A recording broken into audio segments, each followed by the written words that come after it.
The COVID-19 pandemic is turning our lives upside down, to say the least. Many people have been left nervous about their future prospects. What then for millennials and Gen Zs? According to Euromonitor's Consumer Overview 2019 report, they face even more challenges with poor job and education opportunities. Well, let's discuss their findings now with Euromonitor's Lan Ha. Lan, a very good morning, and thanks so much for your time this morning.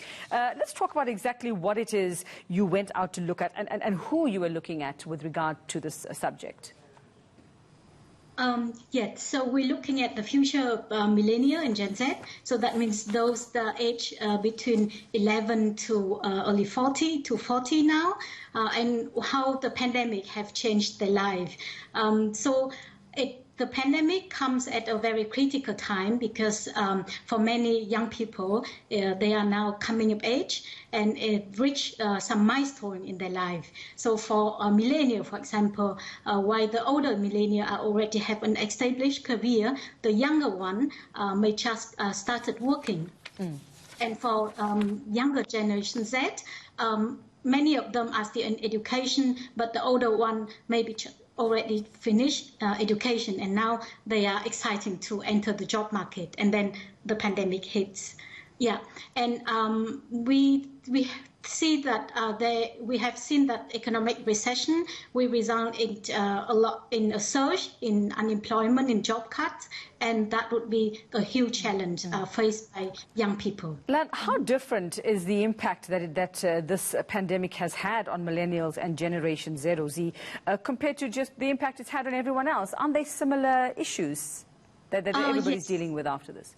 Exactly, but well, they face higher unemployment, but employment for young people may affect them more than just finance. It's also, in general, affect their mental well-being, but also cause changes to their life.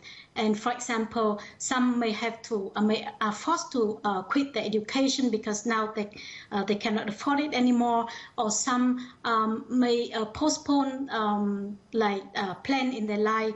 Getting married, for example, plans like to get married or to have children. So all those impact will have a long-lasting on their life, implication for their life. Well, let's talk a little bit more about those long-lasting impacts. I mean, is this something that is going to be permanent, the impact? Can it be fixed over the next couple of years? Or are we going to see that this is kind of going to be a generation, or these are going to be generations in crisis for the rest of their lives because of this? Yeah, so actually our research have showed that this is exactly the experience that millennials already faced 12 years ago during the 2008 financial crisis. So it took them a bit longer compared to the older generation to catch up in their life in terms of career, in terms of wealth accumulation. So it would. We see forecast that will be the same for Gen Z, at least in the one or 2 years. But looking at the bright side, Generation Z are very optimistic, and they are also very realistic and pragmatic. And we believe that would help them to navigate through the turbulence. According to our surveys, they are very optimistic about the future. Yeah, well, and with some support from the government, from the society, that would be helpful for them. Well, that's good to hear that they are optimistic, but also to see, according to your findings, that they also, Gen Z is the most anxious generation, very worried about their mental health, and I'm sure this is not going to help the situation. Yeah, exactly. The crisis and unemployment, fear about job loss has amplified the stress and anxiety level among them.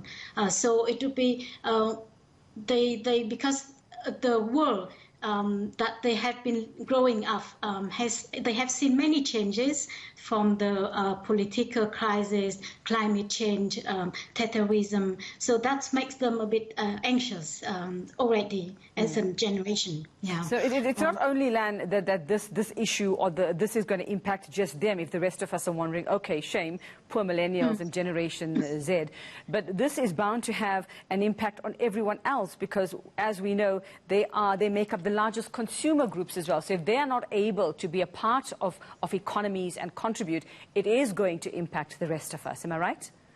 Yes, because especially for young continent like Africa, Gen Z and millennial account for half of the population and about a third of consumption in the whole country, in South African country. So this is really important and an aspect that business and government need to take account to, and how to help them and overcome this difficult time.